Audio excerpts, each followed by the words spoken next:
ബില്ലുകൾ പാസാക്കാൻ സംസ്ഥാന സർക്കാർ ട്രഷറികൾക്ക് ഇക്കാര്യത്തിൽ നിർദ്ദേശം നൽകിയിരിക്കുകയാണ്. ഡിസംബർ ജനുവരി മാസങ്ങളുടെ എല്ലാ ബില്ലുകളും മാറും.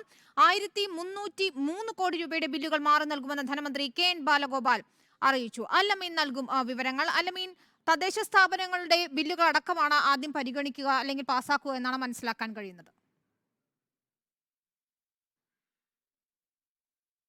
വിനിത, സാമ്പത്തിക പ്രതിസന്ധി മൂലം വലിയ തരത്തിലുള്ള നിയന്ത്രണം ട്രഷറികളിൽ ഏർപ്പെടുത്തിയിരുന്നു. അതുമൂലം നിരവധി ബില്ലുകൾ പാസ്സായി കിട്ടുന്നതിന് വേണ്ടി ക്യൂവിലായിരുന്നു. തദ്ദേശ സ്ഥാപനങ്ങൾക്കുള്ള നിരവധി ബില്ലുകൾ, അതുപോലെ തന്നെ പല PWD വർക്ക് ഉൾപ്പെടെ എടുത്ത് നടത്തിയ കോൺട്രാക്ടർമാരുടെ ബില്ലുകൾ, അങ്ങനെ പലതും പെൻഡിങ്ങിൽ നിൽക്കുകയായിരുന്നു. അതിനൊരു പരിഹാര നിർദ്ദേശമാണ് ഇപ്പോൾ ധനമന്ത്രി ട്രഷറികൾക്ക് നൽകിയിരിക്കുന്നത്. ഡിസംബർ ജനുവരി മാസങ്ങളിലെ മുഴുവൻ ബില്ലുകളും പാസ്സാക്കാനാണ് ഇപ്പോൾ ട്രഷറിക്ക് നിർദ്ദേശം നൽകിയിരിക്കുന്നത്. ജനുവരി 31 വരെയുള്ള മുഴുവൻ ബില്ലുകളും പാസ്സാക്കാനായിട്ട് ഇപ്പോൾ നിർദ്ദേശം നൽകിയിരിക്കുന്നു. ഈ ഇനത്തിൽ 1303 കോടി രൂപ നൽകുമെന്നുള്ളതാണ് ധനമന്ത്രിയുടെ ഓഫീസ് ഇപ്പോൾ വ്യക്തമാക്കിയിരിക്കുന്നത്. അത് തദ്ദേശ സ്ഥാപന ബില്ലുകളടക്കം മുൻഗണനാ ക്രമത്തിലായിരിക്കും നൽകുക എന്നുള്ളതാണ് അറിയിച്ചിരിക്കുന്നത്. കാരണം നിരവധി ബില്ലുകൾ പെൻഡിങ്ങിലുണ്ട്. പലരും ആക്ഷേപം ഉന്നയിക്കുകയും പല കോൺട്രാക്ടർമാരും പണി നിർത്തിവെക്കുകയും പല കരാറുകളും ഏറ്റെടുക്കാത്ത സാഹചര്യമൊക്കെ ഉണ്ടായിരുന്നു.